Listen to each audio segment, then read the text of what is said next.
Les clés de la ville, une production Figaro Immobilier et Radio Imo. En partenariat avec le Conseil supérieur du notariat, Elio et Nexity.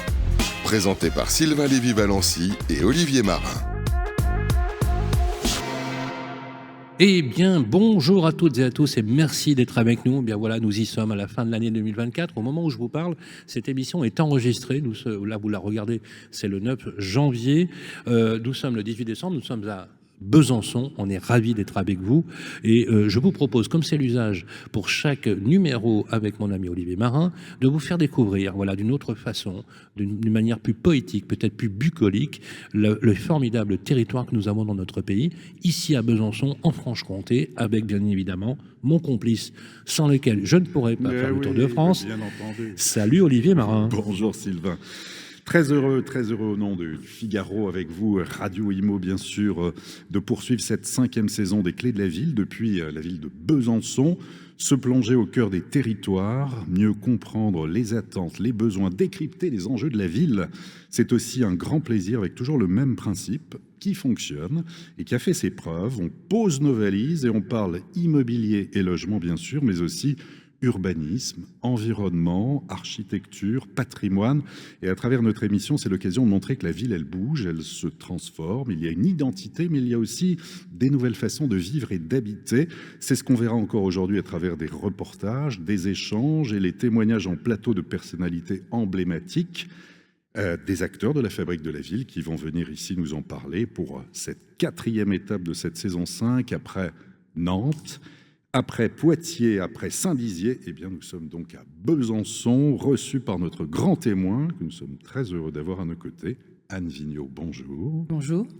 Merci beaucoup, maire de Besançon, présidente du Grand Besançon, et on va aborder avec vous, justement, on va mieux connaître cette ville de Besançon, et puis on va retrouver aussi à travers les projets urbains, à travers l'habitat, le patrimoine, des partenaires qui vont se succéder ici sur le plateau. Chaque mois, nous avons un notaire du Conseil supérieur du notariat. Aujourd'hui, nous recevrons Maître Aude Duval de Fraville. Avec elle, on fera un tour d'horizon sur l'évolution des prix et des ventes immobilières à Besançon. Elle délivrera aussi des conseils pratiques.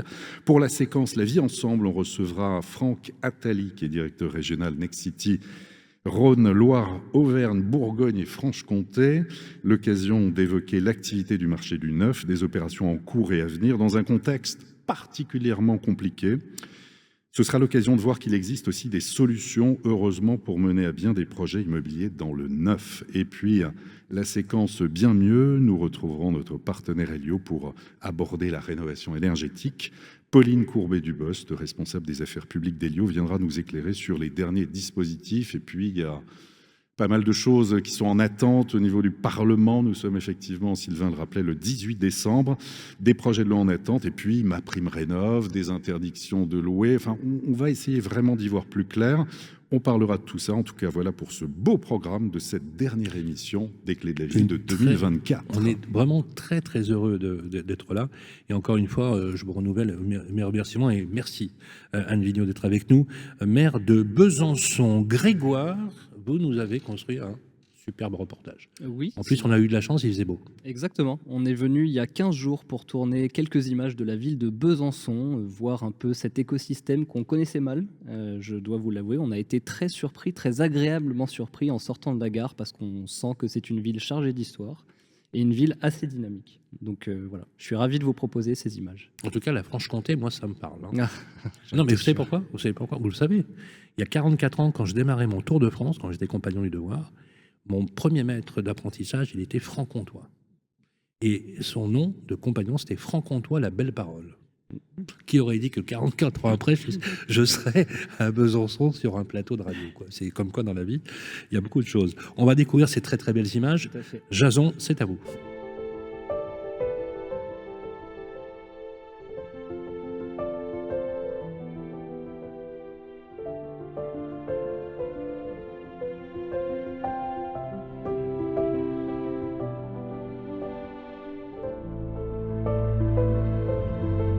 Bonjour à tous, bienvenue à Besançon, je suis ravi de vous accueillir dans la ville d'or à Bezac. Nous sommes sur les bords du Doubs, je suis ravi de vous accueillir dans cette ville chargé d'histoire, 2000 ans d'histoire ici qu'on va découvrir ensemble.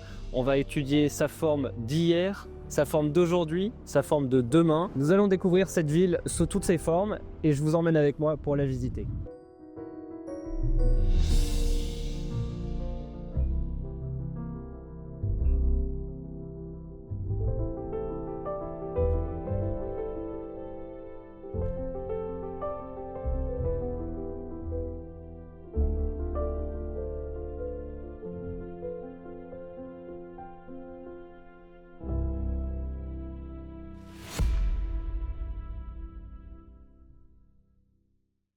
Bienvenue au cœur de la Franche-Comté, bienvenue à Besançon. Une ville surprenante qui s'étend dans une boucle naturelle formée par le Doubs et qui offre un site défensif exceptionnel exploité depuis des millénaires.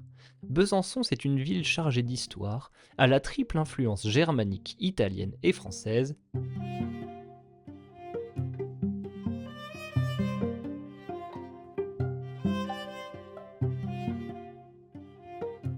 Monsieur Perret-Gentil, merci beaucoup de nous recevoir à Besançon. Est-ce qu'on peut parler avec vous de l'origine de Besançon, pour savoir comment est-ce que la ville a évolué au fur et à mesure de l'histoire jusqu'à sa forme contemporaine d'aujourd'hui? Besançon, c'est une très ancienne ville. Les premières traces d'habitat, elles datent du néolithique. Mais son explosion, son âge d'or, commence avec l'occupation romaine. Quand les Romains arrivent, on a déjà un oppidum gaulois. Mais César, devant cet oppidum, il découvre un intérêt stratégique majeur. Il va venir y faire stationner ses troupes. Depuis Besançon, il va aller combattre les Germains dans la plaine d'Alsace. Bref, avec les Romains, Besançon connaît un premier âge d'or. Le début du Moyen-Âge, la fin de l'Antiquité, Besançon souffre un peu. On a un empereur romain qui a entendu parler des splendeurs de la ville, qui vient visiter l'endroit et qui est déçu. Besançon s'est recroquevillé au pied de sa colline sacrée qui deviendra la citadelle. Mais le second âge d'or de Besançon, c'est la Renaissance. On est ici dans la cour du palais Granvelle. Granvelle, c'est un enfant du pays, un juriste repéré par la cour d'Espagne, qui va accompagner le destin de Charles Quint, qui sera en son temps l'empereur le plus puissant d'Occident, un des hommes les plus puissants du monde.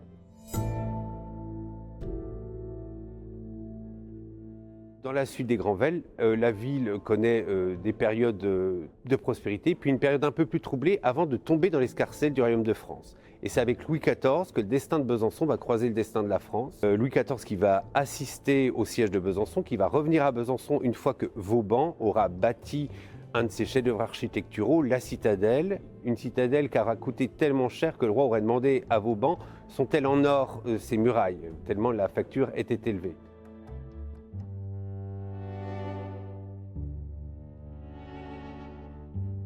Le 19e siècle marque l'essor industriel de la ville, notamment grâce à l'horlogerie. Aidée par sa proximité avec la Suisse voisine, Besançon devient la capitale française de la montre, attirant artisans et ouvriers qualifiés. Après le 18e siècle, après le 19e siècle, c'est la période de la révolution industrielle et de la Suisse voisine. Il y a des savoir-faire qui percolent, et notamment les savoir-faire horlogers. Et Besançon devient un des berceaux, le berceau de l'horlogerie française.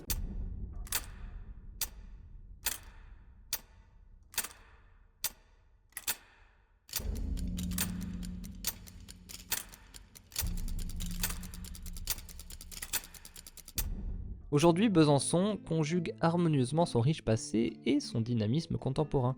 Ses nombreux parcs et jardins, ses festivals et sa vie étudiante animée en font une ville où il fait bon vivre, tout en préservant un patrimoine exceptionnel qui raconte plus de 2000 ans d'histoire. Alors, c'est le problème de Besançon, c'est pas que Besançon a une mauvaise image, c'est que Besançon n'a pas d'image. Alors, si Besançon ne va pas connaître un destin aussi brillant que d'autres grandes villes, en tout cas, elle va réussir à traverser ces crises. Et c'est cette résilience qui fait que Besançon est encore aujourd'hui une ville attractive, diversifiée, qui a su conserver un dynamisme à travers son industrie et ses savoir-faire qui continuent de marquer sa mémoire.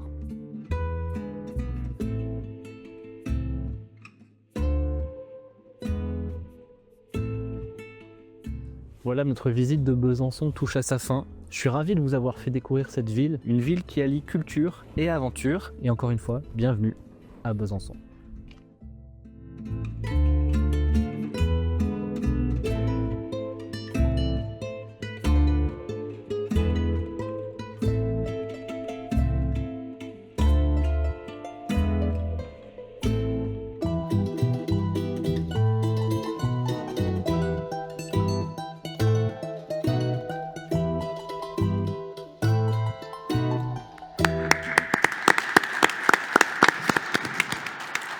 Eh bien, Bravo Grégoire. bravo Grégoire, très très jolies images. Alors justement, on brûle de savoir ce que Anne Vignon en a pensé. Eh bien, écoutez, ça relate bien l'histoire de la ville de Besançon. C'est un mélange de patrimoine, comme on le voit, historique, et un mélange d'un autre patrimoine, celui de la nature. Vous avez vu que dans la ville, il y a la rivière, dans la ville, il y a les collines, et c'est ce qui fait tout son charme et aussi tout son potentiel. On ne dit peut-être pas assez la proximité avec la Suisse.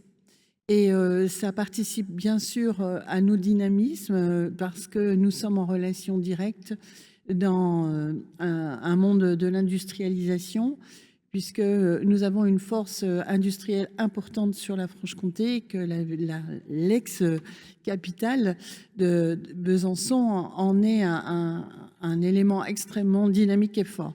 Et vous avez vu que les commerces sont nombreux, importants, vivants, ce qui est quand même quelque chose d'exceptionnel en France. Nous avons une vitalité forte et nous avons surtout ce que nous avons peut-être moins entendu et vu, c'est l'importance de la vie étudiante. Nous avons une ville campus, puisque une personne sur 5 est un étudiant à Besançon.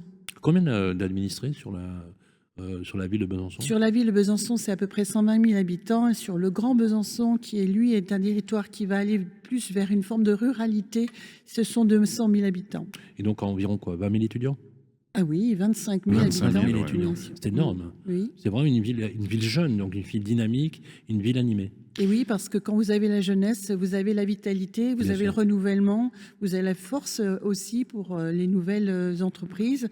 Et donc ça, c'est essentiel et on le maintient évidemment. Et juste un petit mot, le magazine L'Étudiant, justement, je regardais ça, a dressé la liste des meilleures villes estudiantines de France, fondée sur 13 indicateurs, et Besançon arrive en 6e position, ex aequo avec Strasbourg et Lyon, 6e sur un total de 47 agglomérations.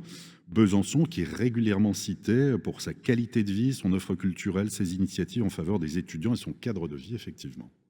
C'est la force bien sûr des enseignements, de la recherche qui est très fortement installée sur Besançon, mais nous avons aussi une offre culturelle et une offre sportive qui marque aussi ce territoire. Il y a un foisonnement culturel, en particulier, entre autres, la musique, toutes les formes de musique, mais aussi toutes les formes de sport, et en particulier le sport nature. Merci en tout cas de vous prêter au jeu des questions. Donc on va rentrer dans le vif du sujet, puisque ça s'appelle les clés de la ville. On est très orienté sur la fabrique de la ville et l'urbanisme, bien évidemment. Je vais vous poser une question sur le renouvellement urbain, notamment dans le cadre d'actions de cœur de ville sur le quartier de Planoise, qui se réinvente, une opération qui est programmée d'amélioration de l'habitat et de renouvellement urbain. Besançon, on voit que ça bouge, hein, c'est dynamique. C'est quoi vos grands objectifs en matière de renouvellement urbain? La vacance, les adaptations de logements aux familles, l'amélioration du fonctionnement des espaces communs, la qualité des logements, le côté climatique exactement, qui est aussi une de vos préoccupations. Alors, évidemment, j'ai hérité d'un programme qui est celui de renouvellement urbain sur un des grands quartiers de Besançon. Hein. C'est pratiquement 20 000 personnes qui sont concernées. C'est un quartier qui avait besoin effectivement de repenser la façon d'habiter, donc la qualité des logements, la qualité des espaces publics, elle est là, mais on a une vie sociale qui s'était dégradée, donc il est important de mettre en place tout un ensemble d'actions qui permettent non seulement de réorganiser la mixité sociale, mais bien sûr aussi, il ne suffit pas de dire mixité, il faut accompagner. Et donc nous sommes sur un projet qui consiste à démontrer qu'un quartier prioritaire qui a été construit dans les années 60 est en fait un écoquartier, que les écoquartiers ne sont pas des quartiers qui sont destinés aux bobos, mais ils sont destinés à tout le monde, parce que le beau, il est fait pour tout le monde. Là, c'est presque une citation philosophique.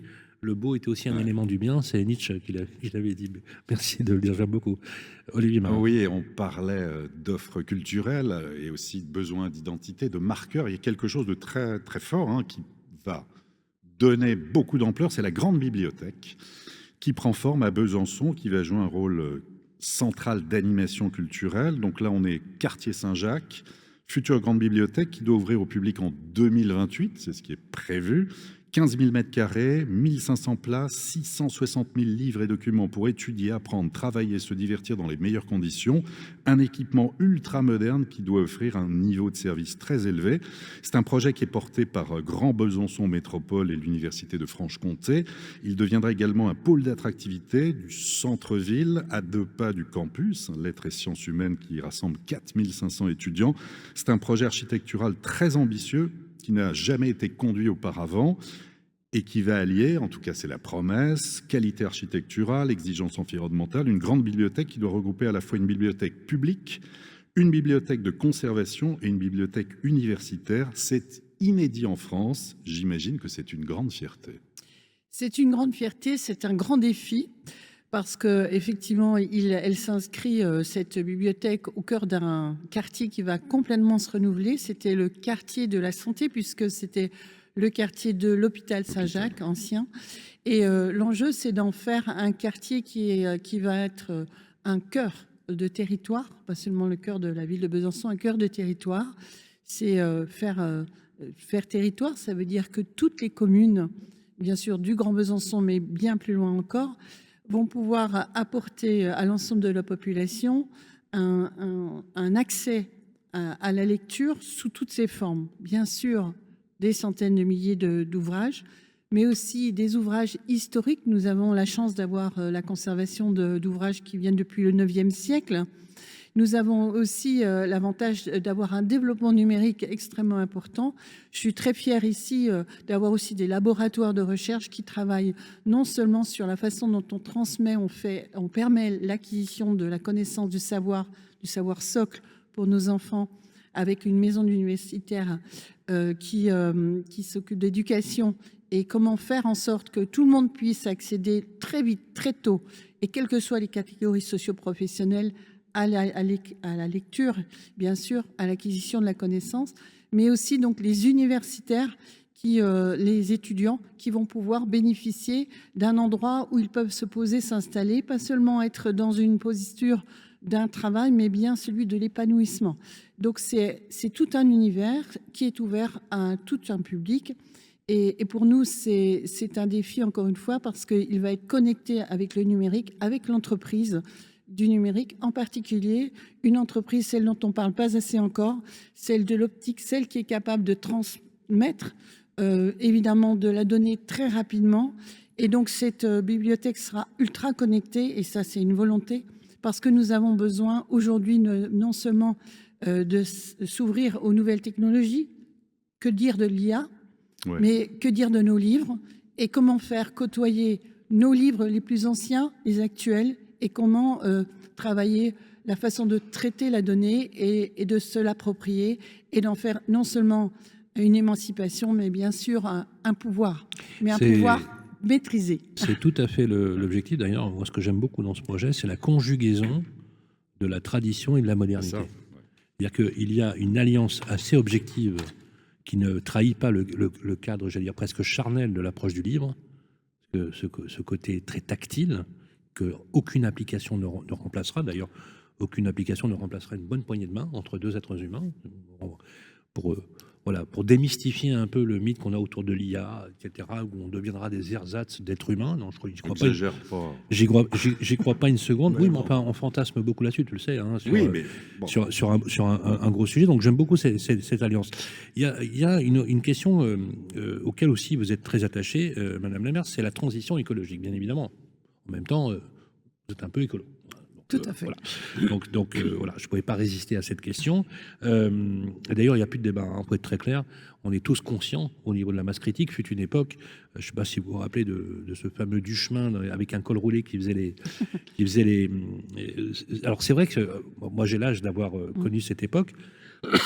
Je ne sais pas si vous vous rappelez, dans le public, dans les années 70, on avait toujours quelqu'un qui se présentait aux élections présidentielles et qui alertait sur le climat. Il avait toujours un col roulé. C'était Dumont.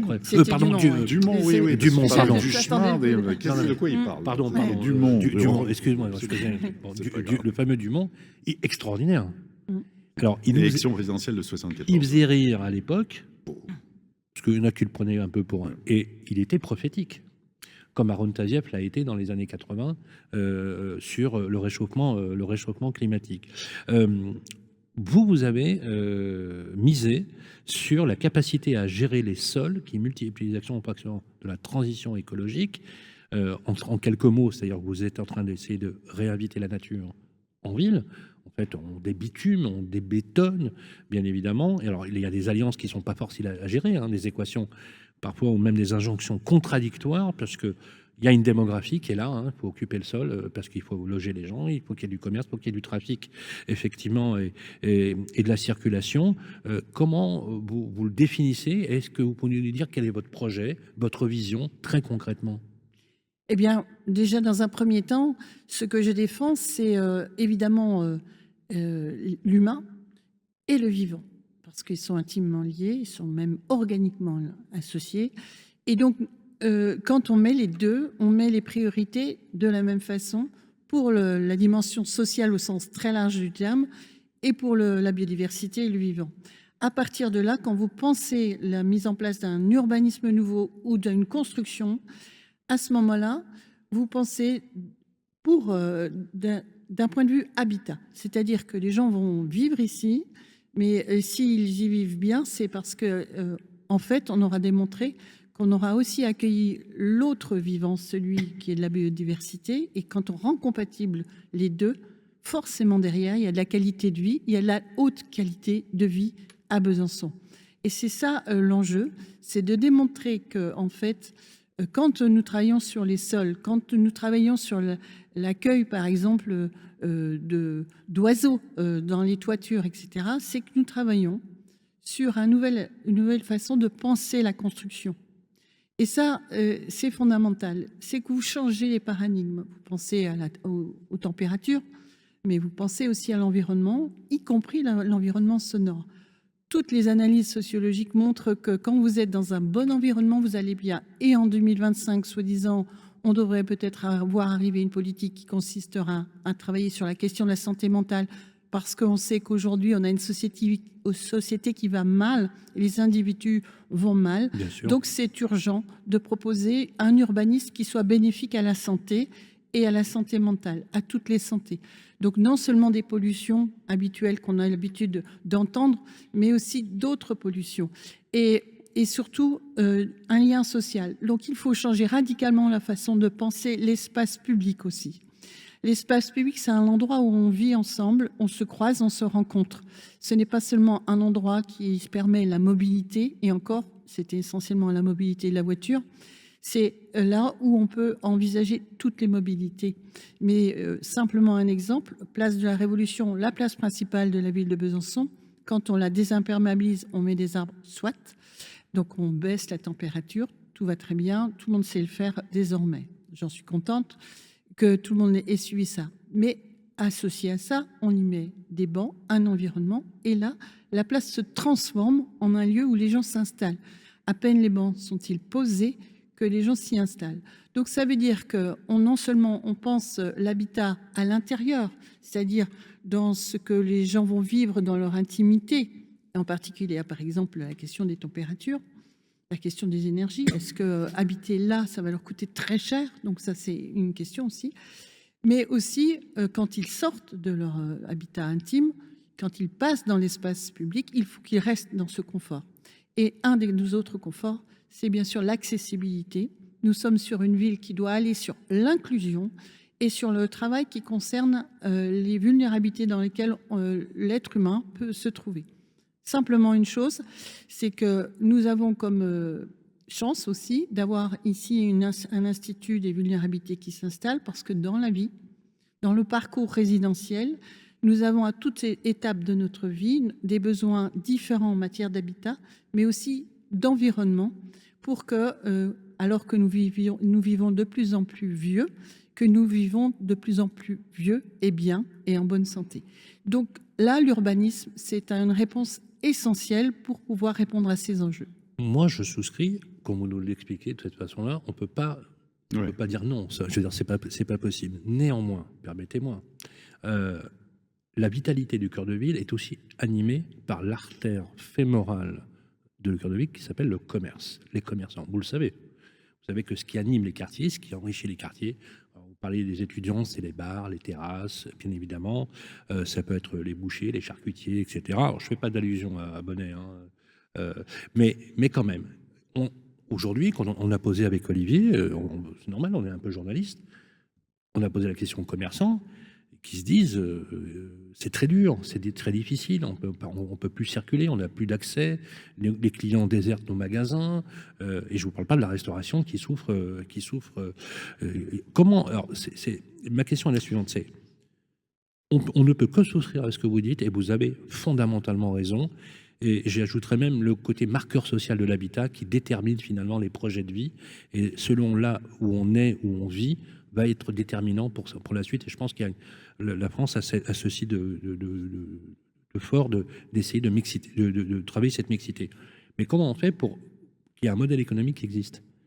Est-ce qu'il n'y a pas des concessions parfois un peu à faire, Madame la maire, pour laisser coexister finalement un commerce de proximité qui a besoin de travailler et dont on le voit, mais ça vous le savez déjà, qui a du mal aujourd'hui à trouver des équilibres économiques pour pouvoir retrouver une vitalité. Mais c'est une discussion. Hein. C'est une discussion et comme je suis quelqu'un qui vient du monde scientifique, j'aime bien les choses très factuelles. Oui.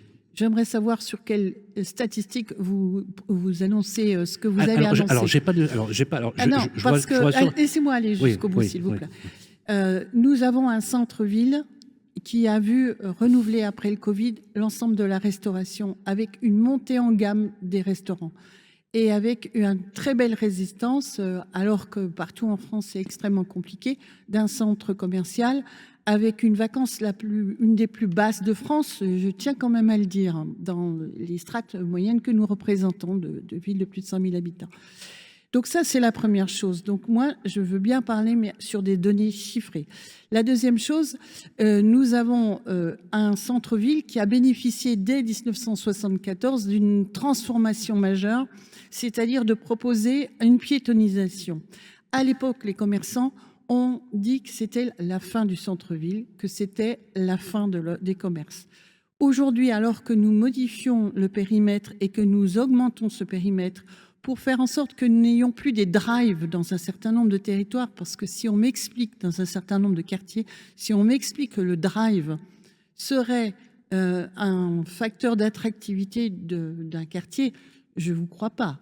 C'est qu'à cet endroit-là... Ce n'était pas le sens de ma question. Non, mais je décris les quartiers dont vous parlez. Parce que les quartiers dont vous parlez, ce sont des quartiers qui rentrent dans un nouveau périmètre où il y a une régulation de la circulation et qui n'interdit pas d'abord l'accès, premièrement, et deuxièmement, qui amène un apaisement parce que nous avions des véhicules qui circulaient à 70-80 à l'heure parfois dans un quartier qui est un quartier historique médiéval, entre autres.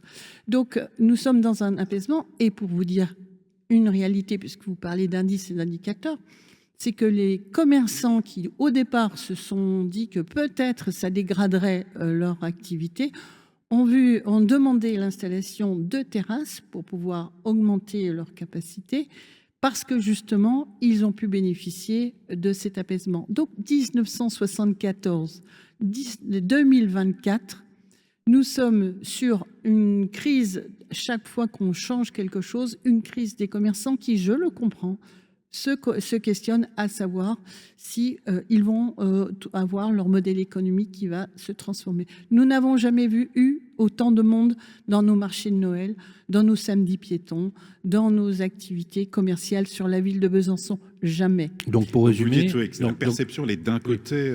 Donc c'est peut-être j'ai besoin de faits, de statistiques. Madame la maire, justement, on n'a pas de statistiques. On a simplement effectivement posé quelques questions comme ça au hasard et on a relevé quelques informations. L'idée c'était de vous poser la question. C'est une question réelle qui touche aussi les autres agglomérations, les autres villes de France. C'est comment joindre, si vous voulez, c'est votre modèle auquel on croit tous. Et je pense que c'est la ville du 21e siècle, il faut être très clair. Et je pense qu'il n'y aura pas de débat. Il y a trop d'enjeux de santé publique, et vous avez raison de le dire, et je suis très content que vous l'ayez dit, pour que ce soit pris à la légère. Alors là, pour le coup, il n'y a pas de souci. C'est juste comment on fait quand on est politique pour essayer justement de trouver le juste compromis. Vous voyez ce que je veux dire ? On écoute, ça ne veut pas dire qu'on est toujours complètement d'accord, on écoute. Simplement, ce que je dis, c'est qu'à chaque fois que j'ai modifié, justement en particulier un espace public, j'ai eu une montée de mécontentement malgré le fait qu'on ait pu aller voir les gens, expliquer, etc. Même si en amont, c'était C'est prévu, normal. qu'il y a eu de l'échange et tout ça. C'est normal, nous Ouais. sommes des humains, on a besoin, on est un peu grégaire, on Pas a un changer peu, les habitudes. voilà, on a besoin un petit peu de stabilité. Et là, aujourd'hui, la question, c'est comment est-ce que le client va réagir. C'est ça. Voilà. Et donc, le client, il lui faut aussi son temps d'adaptation. Alors, si on continue à crier que parce qu'il y a un quartier, un seul quartier, parce que tout le reste n'a pas bougé, un quartier se trouve avec une régulation plus forte, si on crie partout que c'est plus possible de venir sur Besançon, ça va pas aider. On va se dire les choses. Aujourd'hui, ce que je constate, c'est qu'avec en particulier les fêtes de fin d'année, les gens sont venus à nouveau dans notre ville, à nouveau dans le sens, à nouveau dans la fin de l'année. Ils ont constaté qu'ils posaient leur véhicule là où ils pouvaient le faire. Ils ont constaté qu'il y avait d'autres alternatives, qu'il y avait possibilité aussi de se déplacer autrement. On est en train de travailler les autres mobilités. Le vélo, comme le vélo, par exemple. Par exemple, mais en fait, ce qu'il faut se dire, c'est que en 1974, c'est la nationale qui est passée à travers une ville historique. Vous avez vu la ville, comment elle est Incroyable, faite. bien sûr. Incroyable. C'est incroyable. C'était juste pas pensable. C'est même, j'allais dire, je sais pas ce qu'ils avaient dans la tête à l'époque, les urbanistes, mais franchement, Et les commerçants croyaient qu'on allait les tuer. Aujourd'hui, c'est fou. Hein. on a une population qui a envie de se déplacer autrement. Donc la question dans un lieu aussi historique, c'est comment on laisse la place à tout le monde. Donc l'enjeu, c'est la juste place. Juste place. Nous sommes une des villes qui avons le plus de places de parking, de stationnement dans toutes les villes de la même strate, avec en particulier massivement des parkings qui sont gratuits. Donc, quand on reprend des éléments chiffrés, avec en plus une proximité, nous avons un centre-ville qui est c'est sa beauté. On est dans le cœur de collines et de rivières. À partir de là, il y a quelque chose qui se resserre. Donc oui, quand on veut desserrer un peu la place par rapport à la voiture, on n'enlève pas la voiture, on pousse un peu les lignes, et là, ça devient plus complexe. Mais acceptons la complexité. Acceptons que l'avenir est dans la complexité. Madame la maire, c'est très intéressant ce que vous dites, parce que c'est exactement ce que nous entendons avec votre autre collègue. De nombreuses villes. Et encore une fois, c'est la règle politique. Trouver les compromis, les ajustements, vous êtes d'accord là-dessus.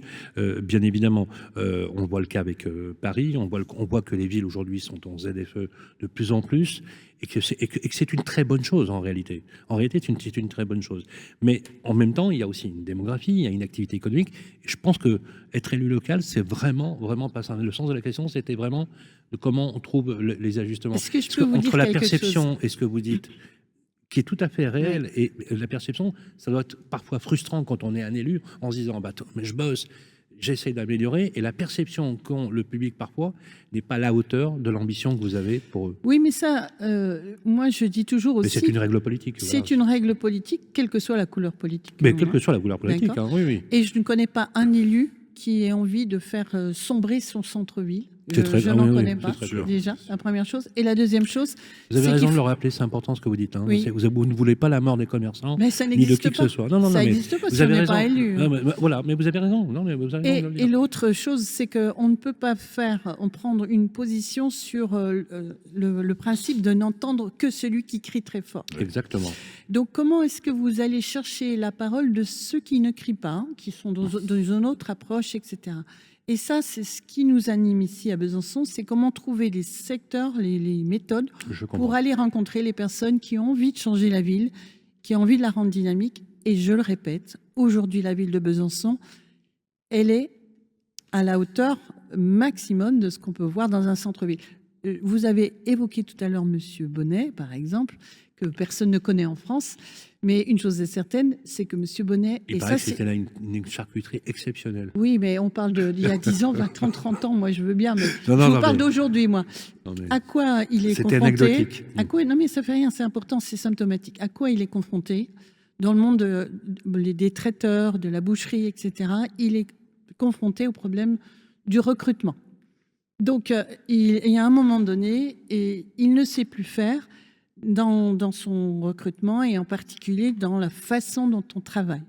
Donc, il a 60 ans et M. Bonnet, avec qui j'ai énormément de très bonnes relations parce que nous avons travaillé tout le temps avec eux, et il a décidé de changer son activité. Il n'a pas fermé son activité, il a changé d'activité, mais on a un problème de recrutement dans ces métiers. Surtout dans ces métiers-là. Ouais. Merci. Olivier Marin. On va poursuivre justement sur la transition écologique et revenir là vraiment sur le cœur de Besançon. Donc on sait que c'est aussi réaliser des économies durables, réduire ses factures, vivre dans un environnement qui soit plus sain et plus confortable. Et à Besançon, vous vous mobilisez, notamment isolation de la toiture, les murs, changement de système de chauffage.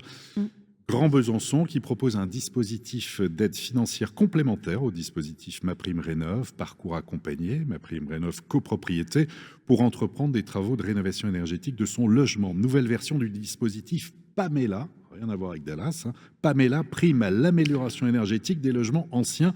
Toutes ces actions, est-ce qu'elles rencontrent le succès escompté? Est-ce qu'il n'y a pas du climato-scepticisme en ce moment? Est-ce qu'il y a pas C'est une bon petite ça, Pamela, musique vous avez un directeur marketing qui est exceptionnel. Hein. Alors, déjà, premièrement, il n'y a pas de climato-scepticisme. Vous le sentez? Il y a, Ouais, ça, je parle en général. il y a hein, plutôt ouais. une question, c'est à savoir à quel moment je décide d'investir, Oui. parce que ce sont des investissements qui sont pas anodins. C'est clair. Et suivant si vous êtes particulier, individuel ou si vous êtes dans le collectif, rien n'est simple. Et surtout, les aides, comme vous le disiez tout à l'heure, c'est que on a quand même une panoplie d'aides. Oui. Et donc, l'idée, c'est plutôt d'essayer de rendre plus simple l'accès à la connaissance, au savoir, pour savoir quelle aide auquel j'ai accès, et aussi quel choix aussi de mode constructif auquel je peux être confrontée. Et puis, on va se dire aussi une chose, par exemple, au centre-ville de Besançon, on a un enjeu, c'est que, bien sûr, les familles continuent à vivre en ville, au centre-ville, mais ce sont évidemment des monuments qui sont suivis parce que nous sommes dans un PSMV, c'est-à-dire que nous avons l'obligation de la sauvegarde du patrimoine à l'extérieur comme à l'intérieur. Donc, vous imaginez là encore une grande complexité. Et notre rôle, les collectifs, les collectivités, en particulier les maires ou les intercommunalités, c'est de rendre le plus facile l'accès à la compréhension des dispositifs. Simplifier au Franchement, maximum. très honnêtement, c'est mettre les habitants dans des situations extrêmement complexes. Donc, notre enjeu, notre obligation, c'est de rendre plus facile l'accès à ces connaissances. Oui. Et on l'évoquera tout à l'heure quand on fera la séquence Une sur dernière la question, rénovation Olivier. énergétique. Oui, pour que Besançon soit à la pointe de nombreux défis, vous avez déclaré que ça suppose une mue urbaine profonde et innovante. L'objectif, donc, reconstruire la ville sur la ville, s'adapter aux défis de la sobriété et des transitions et répondre aux besoins des habitants tout en préservant les spécificités locales. Et au total, ce sont près de 4000 logements neufs ou réhabilités qui doivent être livrés dans les 10 ans qui viennent. Où en êtes-vous? Y a-t-il des freins? Et si oui, comment on peut relancer la machine? Alors, plusieurs choses. On a ouvert des projets urbains publics, hein, donc, qui sont pilotés par nous, comme jamais, depuis 30 ans sur la ville de Besançon. Et ce que nous avons privilégié, c'est les renouvellements urbains, par exemple, là où il y avait eu des bâtiments qui ont été déconstruits, évidemment, mais aussi, comme ce qu'on disait tout à l'heure, Saint-Jacques, un lieu historique que nous avons racheté pour le transformer en cœur d'habitat, cette fois. Donc ça, c'est la première chose. C'est un investissement extrêmement lourd. On a besoin donc d'opérateurs importants avec nous. Et ensuite, il y a tout un travail sur la conception de ces nouveaux quartiers qui doivent... L'enjeu, c'est d'éviter qu'aujourd'hui, dans toutes les villes de France, quand les gens ont des enfants, ils partent vivre à la campagne quand elle n'est pas trop loin. Et c'est le cas pour des villes moyennes comme Besançon. Donc Et retenir les familles. Et il avant faut tout. retenir les Bien familles. sûr. Il faut que notre centre-ville, nos villes, notre quartier, nos quartiers soient désirables sans forcément, et là, c'est là où c'est le plus compliqué, sans forcément être obligatoirement dans la maison individuelle. Ça ne veut pas dire qu'il n'y a plus de maison individuelle, mais ça veut dire qu'il faut rendre désirable un autre habitat. Et ça, c'est un enjeu que nous ne pourrons pas faire tout seuls, nous, les politiques. C'est clair. Nous avons besoin que les promoteurs se réinventent aussi, non seulement dans leur forme urbaine, mais aussi dans le coût à la sortie. Et ça, c'est des enjeux extrêmement forts. Parce que qu'est-ce qu'on demande aujourd'hui? On demande d'avoir un nouveau type d'habitat avec des éléments extérieurs. Le Covid a mis tout le monde à l'épreuve. On a besoin de ces éléments extérieurs dans notre habitat. On a besoin de se poser la question des matériaux qu'on utilise. On a besoin de savoir si ce qu'on va construire aujourd'hui, c'est destiné à tout le monde et donc à quel prix. Et donc, à un moment où on a une crise économique, on a une crise des prêts, avec des taux qui reviennent Ça va un petit peu peu. mieux, ça va un petit peu Mais on ne mieux sait quand pas même, mais combien bon. de temps, Ouais. hein, puisque voilà. Oui, pour l'instant, Pour l'instant, bon. il y a un retour un peu à la baisse. Mais Donc c'est un ouais. travail, je ne vous cache pas, que je discute de façon extrêmement serrée avec les promoteurs On va en pour parler justement. envisager cet avenir. Voilà, transition. Il y a une chose qu'on ne peut pas vous enlever, Anne Vigneault, c'est la passion qui vous anime. Eh ben, je vais vous dire, c'est rafraîchissant. Eh bien, merci. Vraiment, merci pour ça. Justement, vous parlez des promoteurs. On va parler des promoteurs avec la prochaine séquence, les amis. Nous allons recevoir le groupe Nexity. Vous savez, le groupe Nexity, c'est le leader du logement abordable en France. Nous allons recevoir dans quelques instants Franck Attali, qui est directeur régional. On parlera du territoire de Besançon. On vous posera clairement la question de savoir est-ce qu'on construit, est-ce qu'on construit mieux, et en fait poser les équations, comme tu l'as rappelé d'ailleurs, Olivier, les difficultés que vit aujourd'hui, les difficultés graves que vit aujourd'hui la construction de logements neufs dont on a réellement besoin. C'est tout de suite après. Les clés de la ville, la vie ensemble avec Nexity. Nos amis de Nexity. Bonjour Franck Attali. Bonjour. Comment ça va? Très bien. Je suis heureux que vous soyez avec nous. On est dans un écrin magnifique ici, très très bien ici, au Cursal ici, à Besançon, en compagnie de la maire de Besançon, Anne Vigneault. Merci de nous accueillir et bien sûr Olivier Marin qui est avec moi. Alors justement, on va prendre les choses, on va dire très concrètement et très directement, on parle vrai.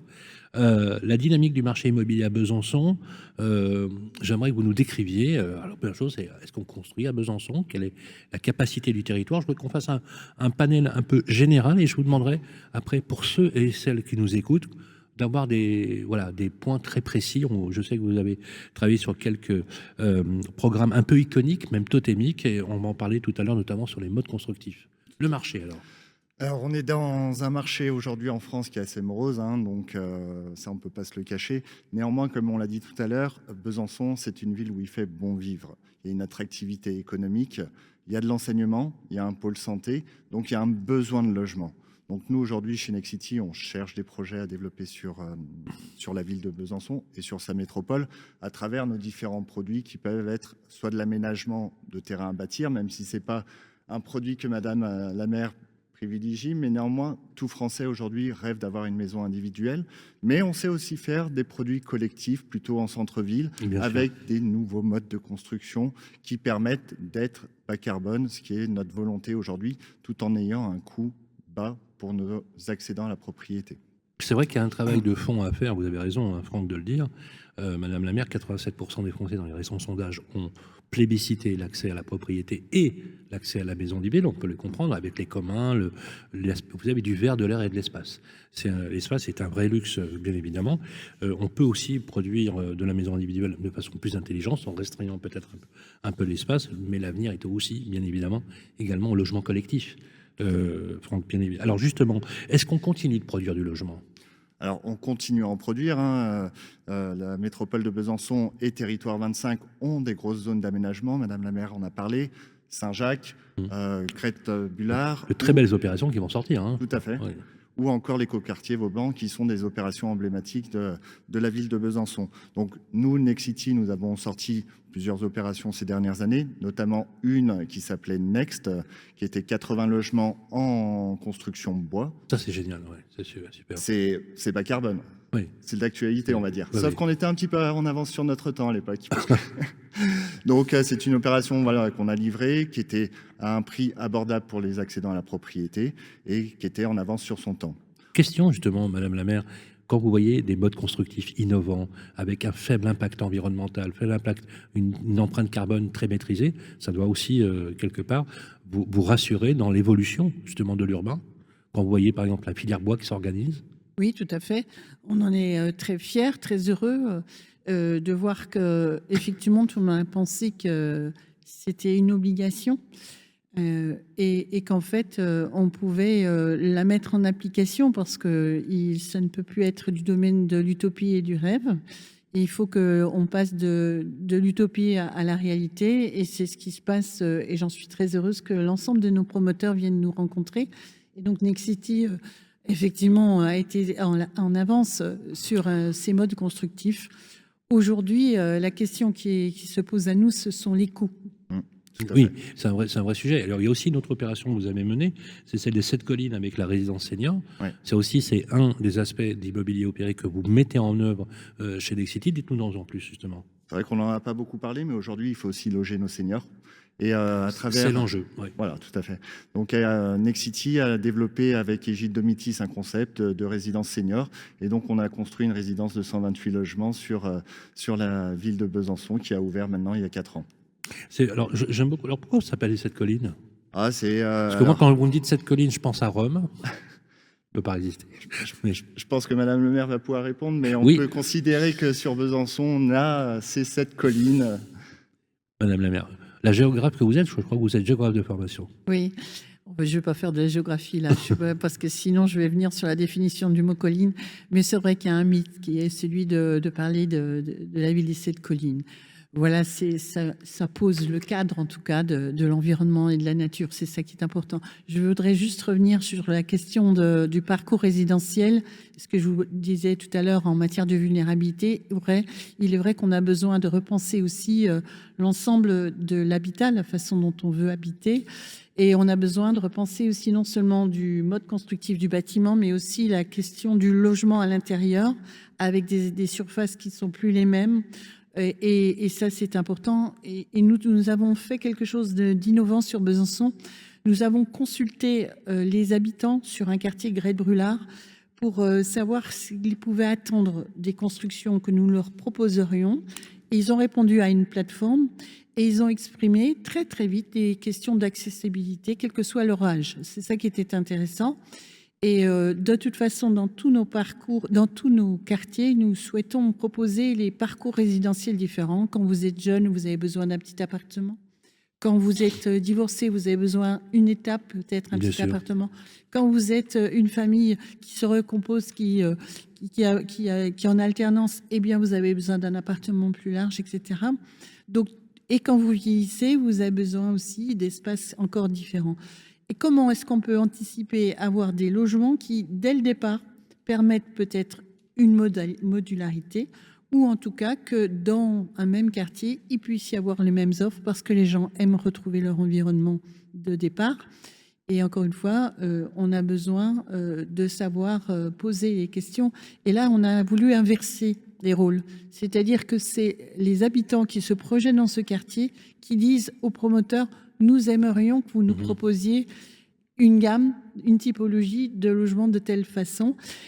Alors que d'habitude, ce sont les promoteurs qui proposent une typologie. Très intéressant. Franck ? Avec un triple objectif, hein, on le voit, c'est aussi les nouveaux métiers, c'est de produire des logements qui soient écologiquement responsables, socialement inclusifs, et économiquement abordables. Donc il y a vraiment les trois notions. Le sujet du prix est un vrai sujet. Est-ce que d'ailleurs, Madame la maire, vous avez une charte sur la construction et le logement ici à Besançon, parce qu'on le voit dans certaines villes que nous traversons ou pas?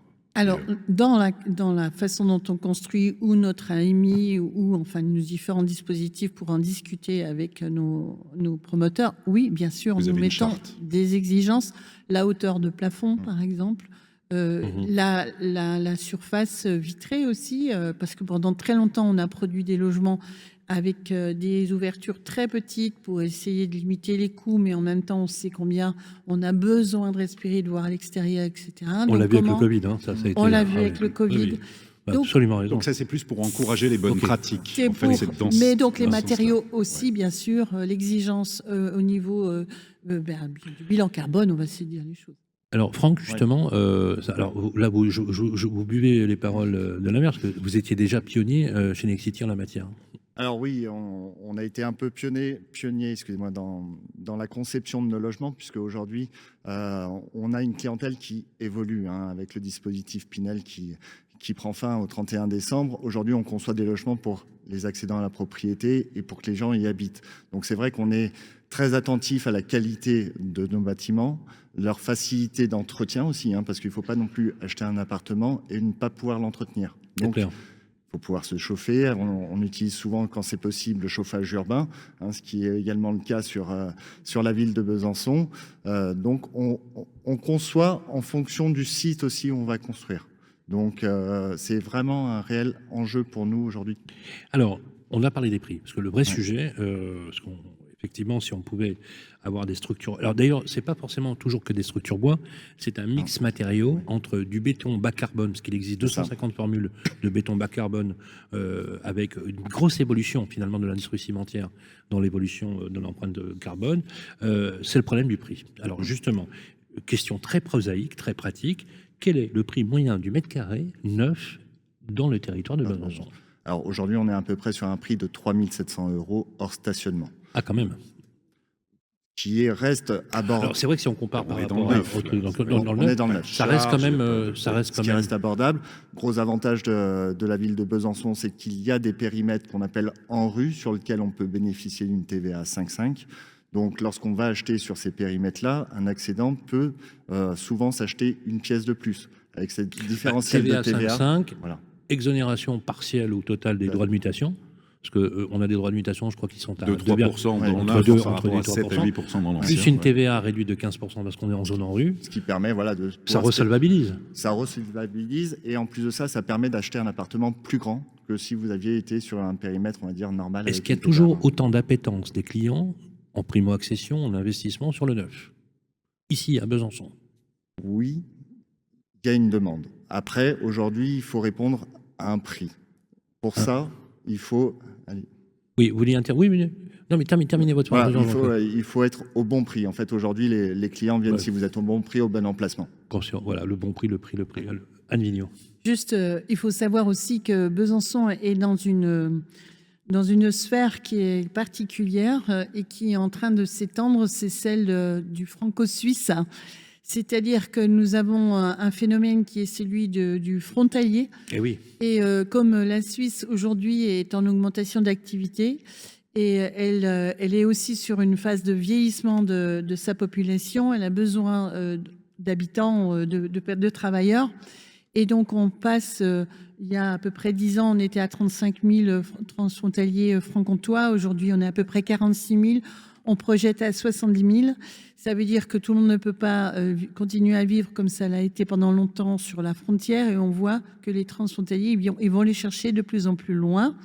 Donc, ils viennent maintenant depuis Besançon, même jusqu'à Haute-Saône. Ça veut dire que nous avons une autre type de population aussi qui attend d'avoir des logements sur notre secteur, sur notre ville. Donc ça ouvre une autre dynamique, une autre perspective. Donc des besoins en logement. Bien sûr, bien sûr. Et les prix, on l'a vu à l'achat, 3 700 € du mètre, maîtrisé en moyenne. Le prix à la location, est-ce qu'on loue dans le neuf? Et quel est le prix à la location? Alors sur un habitat récent, on est entre 13 et 15 € le mètre carré. Sachant que lorsqu'on va sur des surfaces plus compactes, telles que du logement étudiant, on monte un petit peu. On monte un peu, voilà. D'accord. Ça reste que... Alors, c'est vrai que nous, on est un peu déformés avec Olivier. On pense que c'est des prix plutôt bas, parce que pour l'équivalent, juste en région parisienne, on est pratiquement à 29 € du mètre. Quand même pas évident. Ça reste quand même des prix acceptables, Madame la maire, en location, entre 13 et 15 € sur du neuf? Ça reste malgré tout... ça reste cher ça peut être considéré comme cher parce qu'on a vraiment une grande diversité de population sur Besançon. D'accord. Avec un phénomène qui est dans toutes les villes, celui d'avoir ce qu'on appelle un desserrement, c'est-à-dire qu'on a de plus en plus des personnes qui vivent seules. Et quand vous supportez seul l'ensemble des frais, c'est vrai que ça devient compliqué. C'est pour ça que nous explorons aussi d'autres dispositifs qui sont par exemple le bail réel social, c'est-à-dire solidaire. Le fameux BRS, qui permet de détacher le foncier du bâti. Exactement. Ça marche bien ici. Alors, c'est quelque chose que nous lançons. D'accord. Vous avez créé un OFS pour ça? Oui. Ah, c'est bien. Oui. Super. Et donc, pour autant, ça veut dire qu'il faut malgré tout identifier que c'est une autre approche aussi de la propriété privée. En France, ici à Besançon, on côtoie nos amis allemands, suisses, etc., qui, eux, n'ont pas du tout le même sens de la propriété, n'ont même pas le même rapport à l'immobilier aussi. C'est très clair. En France, je pense il serait intéressant quand même qu'on essaye de faire évoluer aussi cette culture de la propriété, parce que parfois, finalement, on s'interdit d'aller dans un habitat qui pourrait être d'un autre confort. Tout ça pour être propriétaire. Et faire évoluer d'autres propriétaires en France. C'est très difficile. Bon, ça va donc aujourd'hui, ouais.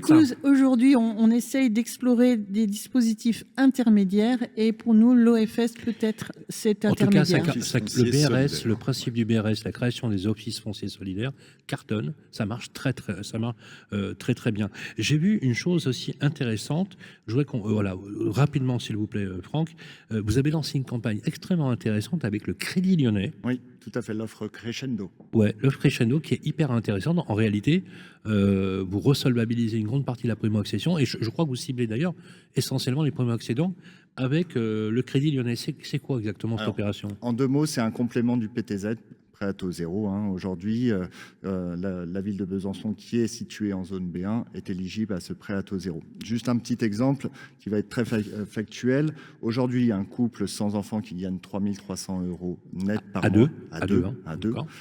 Qui a un apport de 15 000 €. Ce qui n'est pas évident. Avec un apport de 15 000 €, peut emprunter sur 25 ans à peu près 220 000 €, sans le prêt à taux zéro. Avec le prêt à taux zéro, le capital peut être augmenté de 60 000 €. Donc c'est vraiment un atout. Et nous, avec l'offre Crescendo, avec le crédit, le crédit, excusez-moi, on vient EP ce montant de prêt à taux zéro de 40 000 €. Augmenter, voilà. Vous l'augmentez. Tout à fait. J'adore les anglicismes. J'ai du mal avec les anglicismes. Donc vous augmentez en fait. Donc c'est génial finalement. Donc en fait, à la finale, ça fait à peu près. Je suis obligé de passer par le Crédit Lyonnais. Oui. Et je suis obligé d'acheter un produit Nexity. Nexity, tout à fait. C'est logique en même temps, je veux comprendre.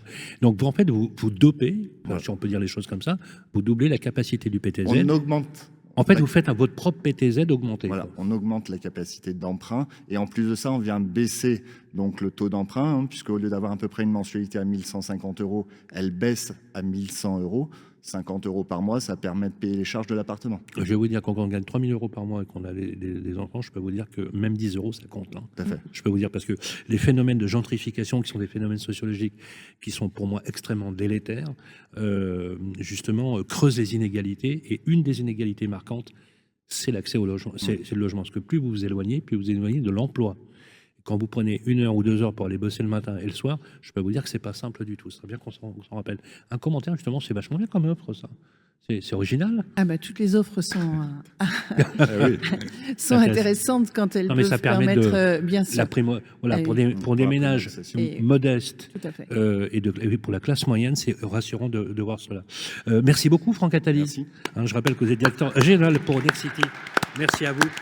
On va enchaîner, restez avec nous, on va enchaîner avec notre prochaine séquence. On va parler de rénovation énergétique, Madame Lemaire, justement d'énergie, de mobilité également, avec Elio Solutions. En l'occurrence, c'est Pauline Corbier-Dubos qui va nous rejoindre dans quelques instants, tout de suite après ça. Les clés de la ville, bien mieux, avec Elio. Et bien voilà, de retour sur le plateau des Clés de la Ville, ici à Besançon, au Cursal. On ne peut pas rêver mieux. C'est un écrin architectural. Un immense merci aux équipes de la municipalité et en particulier de Madame la maire de Besançon, Anne Vigneault, toujours avec nous sur le plateau. Comment ça va, Anne Vigneault ? Très bien. On est très heureux de partager ce moment avec vous ici, dans votre ville, avec Olivier Marin. Et nous accueillons sur le plateau, justement pour cette séquence bien mieux, on parlait de rénovation énergétique, je sais que c'est un sujet qui vous touche beaucoup, avec nos amis d'Elio, Pauline Courbet-Dubost. Bonjour. Bonjour Sylvain. Comment ça va, Pauline ? Ça va et vous ? On est très heureux de vous voir, comme d'habitude. On fait le tour de France ensemble. Absolument. Et comme c'est l'usage, la première question vous est posée par notre ami Olivier Marin. Oui, alors Pauline, bonjour. Très heureuse de vous retrouver. Alors on va commencer par le national et puis on va aller sur les logements à Besançon. Donc ça, ce sera la deuxième partie. Alors tout d'abord au niveau national, bon, on dit qu'on enregistre. Nous sommes quand même le 18 décembre. C'est important puisque l'émission, au moment où vous la découvrez, nous sommes début janvier, le 9 janvier très précisément. Mais tout de même, on a besoin vraiment d'y voir clair sur notamment tout ce qui concerne la rénovation énergétique. Et puis, on parle d'interdiction de logements pour ceux qui sont classés G, les logements les plus énergivores, interdiction de pouvoir y accéder. Et tout ce qui concerne, en fait, cette accession, est-ce que vous pouvez nous faire un point précis et puis rappeler ce qu'est Hélio? Bien sûr. Bon, alors, Hélio, très rapidement, c'est un groupe qui est expert des solutions de maîtrise de l'énergie et qui déploie auprès de tous les consommateurs d'énergie une expertise à la fois technique et financière et des solutions de suivi des consommations énergétiques. Donc on est très attentif évidemment à l'actualité politique, législative, réglementaire autour du logement et de la consommation d'énergie. Et je rappelle quand même qu'en 2024, on a eu 4 gouvernements et une dissolution. Donc là, aujourd'hui, on est en effet le 18 décembre, on a un Premier ministre nommé. Plus une motion de censure. Ouais. Plus une motion de censure, mais c'est d'où le 4e gouvernement. Notre président de la République aura battu tous les records. Voilà. Alors pour une filière qui a vraiment besoin de stabilité, de cadre et de budget, c'est vrai que c'est compliqué et on a toujours des délais un peu incompressibles à la formation de chaque gouvernement qui retardent un certain nombre de choses. Et vous le disiez, Olivier, la loi Climat et Résilience de 2021 a instauré un calendrier d'interdiction à location pour les logements qui ne respecteraient pas un certain nombre de critères de décence énergétique. Et la deuxième échéance, c'est celle des logements classés G au DPE, et c'est 1er janvier 2025. Et oui, c'est déjà effectif, quasiment. Et, donc, après, on a une autre date, qui est celle de 2028. Tout à fait, mais déjà pour 2025, mais déjà il y a un pour premier 2025, sujet. alors, qui est concerné et est-ce que ça peut s'appliquer? Alors, a priori, en l'état du droit au 18 décembre et probablement au 1er janvier, oui. C'est sûr, les propriétaires de logements classés G n'auront, pour les baux renouvelés ou les nouveaux baux, n'auront plus le droit de les louer. Mais c'est quand même un petit peu compliqué, notamment en pleine crise du logement, d'aller confisquer toute une part du parc locatif. Aujourd'hui, on considère qu'il y a à peu près 250 000 logements classés G en copropriété. Donc, il y avait une proposition de loi qui est transpartisane qui avait été déposée par les députés Marchive et Echaniz, donc à la fois La République En Marche, Ensemble pour la République et le Parti Socialiste, justement, qui vient notamment pondérer ces interdictions à location en créant un certain nombre d'exceptions. Donc si jamais, par exemple, le propriétaire a lancé des travaux, ou s'il y a un blocage de l'Assemblée des copropriétaires, ou peut-être même du locataire. Donc ça, ce sont des logements qui auraient le droit de continuer à être loués. Sauf que censure oblige, tous les textes... Le projet n'a pas été adopté. Hein. Le projet n'est pas adopté, mais il va... Enfin, en tout cas, la conférence des présidents d'hier a décidé qu'il serait examiné en séance publique à l'Assemblée nationale à la fin du mois de janvier. Donc ça veut dire que, en principe, l'interdiction à location va rentrer en vigueur, mais qu'après, on aurait un texte qui viendrait la pondérer. Qui modifierait éventuellement les conditions, les conditions d'exercice. Qu'en est-il des baux en cours? Je suis locataire, l'étiquette énergétique est G. Oui. Bon, je doute fort que moi, en tant que locataire, je fasse du chantage auprès de mon propriétaire, parce que je suis tellement content d'être logé. Parce que, mais ça peut arriver. Ça peut arriver. Qu'en est-il des baux en cours? Est-ce qu'ils sont touchés? Est-ce que je peux demander à mon propriétaire, je suis en étiquette G, je vous demande de faire les travaux? Alors non, les baux en cours ne sont pas concernés. D'accord. C'est clair, toujours important de le préciser. Non, parce que les auditeurs, les téléspectateurs nous ont posé souvent la question, on est d'accord, il n'y a pas de souci. One Vignon voulait répondre. Il n'y a pas d'obligation légale. Par contre, nous, ce qui nous arrive, c'est qu'on accompagne aussi les foyers qui sont en plus grande précarité, qui sont d'ailleurs souvent ceux qui sont dans des logements de type G ou plus. Et donc, ce qui se passe, c'est que nous avons un dispositif pour les accompagner, pour essayer de voir dans quelle mesure on peut trouver des dispositifs qui peuvent les accompagner, mais surtout les locataires. Mais surtout aussi de renvoyer des courriers aux propriétaires pour les inciter justement et leur faire connaître qu'ils peuvent aussi aller vers des dispositifs qui amélioreraient et anticiperaient de toute façon les obligations dans lesquelles ils pourraient être. Donc voilà, ça c'est aussi notre rôle à bien informer, à accompagner et à soutenir. Bien sûr, c'est un vrai sujet. Ouais. Alors, on va continuer justement là, toujours au niveau national, avant de parler plus particulièrement de Besançon, mais sur MaPrimeRénov', qui commence à parler un peu à tout le monde. Où en est-on Alors, les Ah oui. décrets et arrêtés ont été publiés par le gouvernement Barnier. Donc, Il paraît que ça a été fait, c'est pas in extremis. in extremis, tout début décembre, en Ouais. effet. Alors, pour le coup, pas de surprise. Le L'enveloppe. régime en vigueur depuis le 15 mai 2024 est prolongé pour toute l'année 2025, D'accord. notamment sur le sujet du maintien des monogestes, de l'accession en fait au parcours par geste MaPrimeRénov' pour les maisons individuelles étiquetées F ou G. Et il y a aussi un certain nombre Quand on dit d'obligations. monogeste, c'est Changer son système de chauffage. la pompe à c'est chaleur, isoler. les fenêtres. Exactement, c'est D'accord, faire voilà. un geste d'isolation. C'est ça, un geste. de- D'accord. ok. Voilà, ou peut-être un parcours de gestes, mais en tout cas Mais pas on peut une- aussi faire des rénaux d'ampleur, ce qu'on appelle d'ampleur globale. Tout à fait. Ouais, Mais là, d'accord. en l'occurrence, c'était sur le. En fait, le régime en vigueur au 1er janvier 2024 excluait justement la rénovation par geste. Oui, c'est ça. Et là, du coup, on est plutôt Là, on maintient le Bon. parcours par geste tel qu'il est en bonne vigueur. nouvelle. C'est plutôt une. Ah, Madame la maire, je sens Attendez, que... non, oui, mais on va vous demander de réagir, mais on va quand même laisser Pauline C'est- absolument. réagir. On se rend compte quand même qu'il y avait une grosse marche à franchir pour rentrer dans le parcours accompagné de l'ANA et justement engager des rénovations d'ampleur. Il y a aussi la présence obligatoire du MAR, du Monde Accompagnateur Rénov', qui du coup a créé un vrai goulet d'étranglement pour le premier même semestre en fait 2024, d'où le rétropédalage du 15 mai 2024. Il ne faut pas le prendre comme un rétropédalage, d'ailleurs, il faut le prendre comme un aménagement. L'objectif reste le même, mais c'est quand même important. En fait, la contractualisation d'un parcours de rénovation par geste peut permettre d'atteindre une rénovation d'ampleur, ambitieuse en tout cas. Un Nino.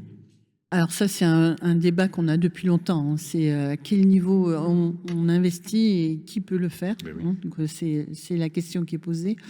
Une chose est certaine, c'est que un monogeste, finalement, monogeste par monogeste, ça coûte beaucoup plus cher. Donc c'est vrai que l'idée, c'est d'essayer d'accompagner plutôt quelque chose de beaucoup plus massif. Ça, c'est important. Mais on va se dire les choses. Aujourd'hui, on ne voit pas très clair dans l'accompagnement. Moi, ce que je trouvais intéressant, c'est dans l'évolution de ces dispositifs qui allaient beaucoup plus aussi sur les copropriétés. Parce que pour parler de la ville de Besançon, nous avons effectivement un ensemble de copropriétés qui sont dans une situation extrêmement difficile en matière d'énergie. Pas que d'ailleurs, il y a aussi au niveau phonique. Et là, très honnêtement, il fallait que ce dispositif se transforme et c'est ce qu'il était en train d'opérer. J'espère bien qu'on va reprendre ce dossier très très vite. Très bien. Il est en plus d'une grande nécessité, Olivier. Pauline, alors justement, maintenant, on va s'arrêter sur la ville de Besançon, l'état des lieux, tout d'abord du parc de logement. Ok. Bon élève. Très bon élève Besançon. Ah, Bravo. C'est une ville, alors je parle de la ville de Besançon, pas de Besançon. Oui, ouais. intramuros. Exactement. ouais. C'est une ville qui a à peu près 7% de passoires thermiques, donc de logements Wow. classés. Ouais, c'est C'est vraiment génial. très en dessous de la moyenne nationale qui est plutôt à 17,5. C'est très très en dessous. C'est Et, plus de 3 fois moins quasiment. Voilà, donc F et G, hein, pour le coup. Mais pour autant, Oui. il reste plein de choses à faire évidemment. Oui.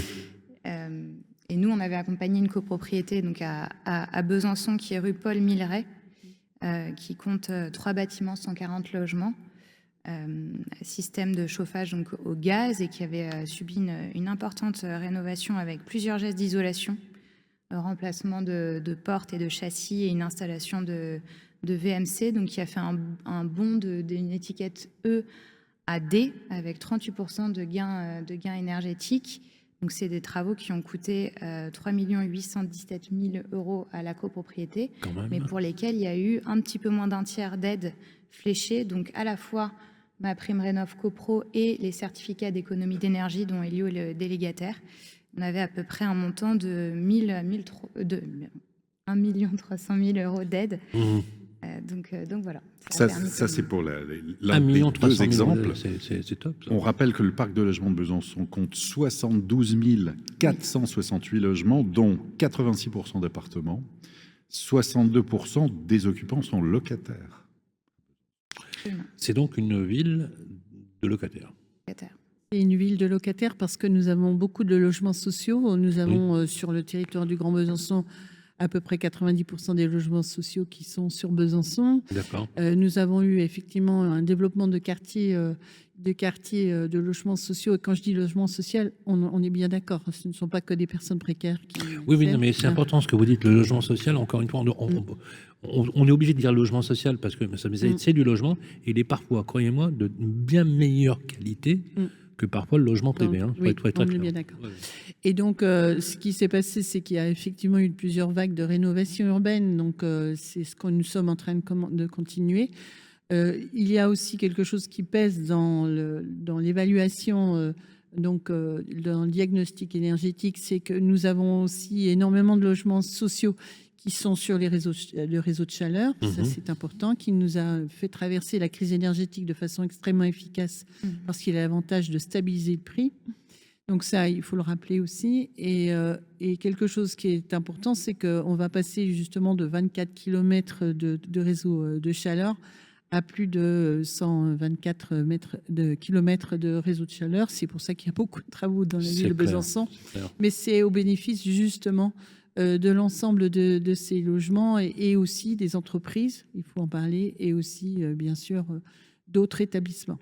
On avance. Alors, justement, Pauline, vous avez évoqué tout à l'heure la rénovation d'une copropriété à Besançon. Il y a un deuxième exemple, un cas concret. C'est une maison individuelle à Besançon. Et là, vous avez accompagné un ménage modeste, donc qui est classé jaune, on va dire, avec un enfant dont la rénovation... Il faut rappeler que les conditions de ressources, il y a des codes couleurs en fonction des revenus. Donc là, c'est jaune, jaune. c'est les modestes, voire très modestes. Oui. Tout à fait. Maison d'une surface de 100 mètres carrés. Alors, qu'est-ce que vous avez fait concrètement chez Elio? Tout à fait. Donc, le DPE classait le logement en G, donc typiquement une passoire thermique. Donc, il y a eu plusieurs gestes d'isolation d'effectuer, à savoir les combles et les planchers bas et l'installation d'une pompe à chaleur RO et d'une VMC hygroréglable de type B pour atteindre donc l'étiquette de C avec un gain énergétique de 80%. Le montant des travaux s'élevait à pratiquement 34 000 euros et il y a eu un montant d'aide, donc pareil, ma prime rénov et C2E de 13 540 euros, donc un petit peu plus du tiers. Donc ça fait quand même significativement baisser le reste à charge. Avec un reste à charge qui reste conséquent, c'est une certitude. Comment ils ont été financés pour le reste à charge alors sincèrement, je ne le sais pas, mais c'est dans la droite ligne de nos amis de Nexity, ce serait plutôt un prêt à taux zéro. C'est ça. Bien sûr. Recommande, évidemment. Bien sûr. D'ailleurs, il y a beaucoup aujourd'hui de délégataires comme de mandataires ou d'organismes qui font la gestion des travaux, qui proposent, parce que le nerf de la guerre, c'est les moyens. Parce que les Français veulent faire des travaux. Il faut arrêter de dire qu'ils ne veulent pas faire des travaux. Mais ils n'ont pas de moyens. Il faut les comprendre. Il y en a même qui n'ont pas les moyens de faire le reste à charge. Il faut être honnête aussi là-dessus. Et c'est comment ajuster finalement l'économie d'énergie et le panier, le pouvoir d'achat des ménages. Et je pense qu'il y a de bonnes solutions qui se présentent. Le mouvement est plutôt bon, surtout pour les plus précaires, les plus modestes, parce que ceux qui ont les moyens, bien évidemment, ils ont les moyens de faire les travaux. Il faut être très clair là-dessus. C'est pour ça que le code couleur est important. Juste rappeler, donc jaune. Alors bleu, bleu modeste, jaune, violet et rose. Voilà, rose c'est le top. C'est 10 revenus supérieurs. Ah oui, d'accord. Okay. Voilà. Après, oui, non, mais tout le monde fait des travaux. Il n'y a pas de souci. Voilà, merci beaucoup, Pauline. Applaudissements pour Pauline Courbet-Dubost, responsable des affaires publiques chez Elio. Et nous allons conclure avec notre dernière séquence très importante. On va parler du logement ancien avec une notaire qui sera sur le plateau. C'est Maître Aude Duval de Fraville qu'on va retrouver dans quelques instants. Les clés de la ville, parlons bien, avec le Conseil supérieur du notariat. Et bien voilà, de retour dans notre bonne vieille ville de Besançon. On est très heureux d'être ici au Cursal, en présence de Madame le maire Anne Vigneault. Merci, vraiment, avec beaucoup de plaisir. Vos équipes ont été remarquables. On est très heureux d'être ici avec Olivier Marin. On va parler avec notre dernière séquence de cette émission. Venez à Besançon, venez visiter Besançon. En tout cas, c'était la première fois que je venais. Et je peux vous dire que j'ai pris beaucoup de plaisir à visiter cette ville. On va parler des biens immobiliers, de l'ancien. On ne pouvait pas rêver mieux. Nous avons Maître Aude Duval de... alors, je vais y arriver. Maître Duval Maître Duval De Fraville. de Fraville, qui est sur le plateau. Voilà, voilà. Bonjour. Merci d'être avec nous, mon cher maître. Justement, on va vous poser les questions. On a le Conseil supérieur du notariat qui nous donne d'ailleurs les indicateurs pour chaque ville. Hein, oui, absolument. Chaque mois, donc, on a le plaisir de recevoir un notaire du Conseil supérieur du notariat. Donc, aujourd'hui, maître Aude Duval de Fraville, notaire à Besançon. On va faire avec vous, maître, un tour d'horizon de l'immobilier ancien, l'évolution des prix et des ventes, mais également délivrer des conseils pratiques. Quelques chiffres clés pour démarrer. 2000 comme 2000 euros, ça c'est le prix médian au mètre carré d'un appartement ancien à Besançon, ce qui correspond à une baisse de près de 4% sur un an. Mais quand on regarde en arrière, c'est 24% de hausse sur 5 ans. Donc il faut vraiment aussi avoir ça en tête. Et puis un autre chiffre clé, c'est 262, comme 262 000 euros. C'est le prix médian d'une maison ancienne à Besançon, moins 7% sur un an, mais sur les 5 dernières années, la hausse a été de 10%. Volume de vente, moins 10% à Besançon sur un an. Est-ce qu'il y a, depuis la rentrée, on va dire, un regain, un retour des projets immobiliers ici à Besançon, maître ? Alors oui, tout à fait. Effectivement, on constate depuis le retour des congés de cet été, effectivement, que les dossiers rentrent à nouveau dans nos études. On remarque un regain sur l'investissement. Nous rencontrons de nouveau des profils d'investisseurs ou d'acquéreurs qui avaient déserté nos études ces 2 dernières années, effectivement, tels que les primo-accédants notamment. On retrouve de nouveau donc des dossiers avec des primo-accédants. C'est lié, selon vous, à la combinaison à la fois de la baisse des prix et de la baisse des taux d'intérêt. Dès que les taux ont baissé, vous les avez vu revenir, évidemment. Alors, les prix ont un petit peu baissé, effectivement, comme vous l'avez évoqué. Alors après, cette baisse est à relativiser par rapport à ce que nous avons vécu depuis les années post-Covid. Effectivement, on avait rencontré des hausses exceptionnelles, et Besançon également. Donc on a constaté au début de l'année 2024 malgré tout une baisse encore du volume des transactions, comme nous enregistrons depuis les 2 années précédentes. C'est certain que voilà, sur le territoire national également, donc cette baisse du volume est constatée effectivement, mais on ressent ce frémissement, quelque chose depuis la rentrée de septembre, effectivement, avec un nombre de dossiers plus important, donc un volume qui, je pense, a tendance à réaugmenter un petit peu par rapport à ce que nous avions connu au début de l'année. Donc on est sur une tendance que je dirais plutôt positive pour la fin d'année 2024 par rapport à ce qu'on escomptait en tout cas au début de l'année. Alors ça c'est très bien, c'est encourageant en tout cas, cette dynamique. Pour ceux qui ne connaissent pas, quelles sont les spécificités du marché immobilier à Besançon si l'on devait prendre une photo avec justement votre éclairage, maître ? Alors, Besançon est une ville, on l'a vu au cours du reportage, très dynamique, avec une typologie des biens immobiliers très variée, ce qui fait qu'elle permet à toutes sortes d'investisseurs de trouver son compte à Besançon. Que ce soit des familles, des investisseurs qui recherchent purement un investissement, que ce soit même pour de la location. Alors au niveau de, si je peux vous décrire un petit peu la ville, Besançon comporte un centre-ville qu'on appelle, nous, bisontins, le centre, la boucle. Pourquoi ? Parce que c'est le centre historique qui est entouré par le Doubs.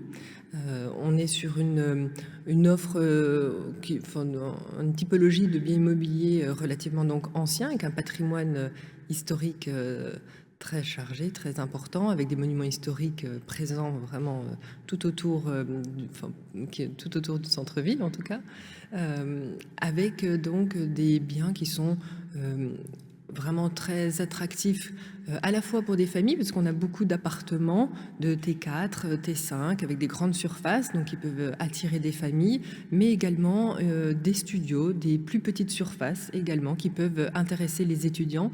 Comme on l'a vu tout à l'heure, la ville de Besançon attire énormément les étudiants, et ils aiment tout particulièrement résider au centre-ville, puisque il y a une offre, que ce soit nocturne ou culturelle, autre, qui est très intéressante au centre-ville. Et là, dans le centre-ville, en fait, est-ce qu'on est au-delà, j'imagine, des prix médians qu'on évoquait tout à l'heure, des 2 000 € par mètre carré? C'est plus, beaucoup plus ou que... Oui, alors en fonction du type de bien, ça peut varier. On se situe aux alentours de 2 100 € du mètre carré, à peu près. Oui. On peut monter un petit peu plus pour des studios qui peuvent monter un petit peu plus sur les 2 200 € du mètre carré. D'accord. Voilà. En dehors du centre, quels sont les quartiers porteurs ou ceux sur lesquels vous vouliez particulièrement insister alors? Tous les quartiers sont porteurs à Besançon. Une sélection, alors on va faire une petite sélection. Bien entendu, tout dépend de ce que vous recherchez, hein, en tout cas. Je dirais que si le quartier Chaprey, par exemple, pour en citer un, est très attractif. Qui est où, au nord, le quartier au sud Chaprey, alors il se situe plutôt au nord-est de Nord-est, Besançon. oui. Voilà. Il est très proche du centre-ville, donc on peut y accéder facilement à pied, très bien desservi par les transports en commun, le tram notamment, son réseau de bus également, qui est très actif. On peut tout à fait rejoindre le centre-ville à pied si besoin. Il est très diversifié en matière de commerce, donc ça c'est important pour la vie locale. Et il présente une typologie de biens immobiliers assez variée, que ce soit des appartements neufs, anciens, ainsi que des pavillons. Oui.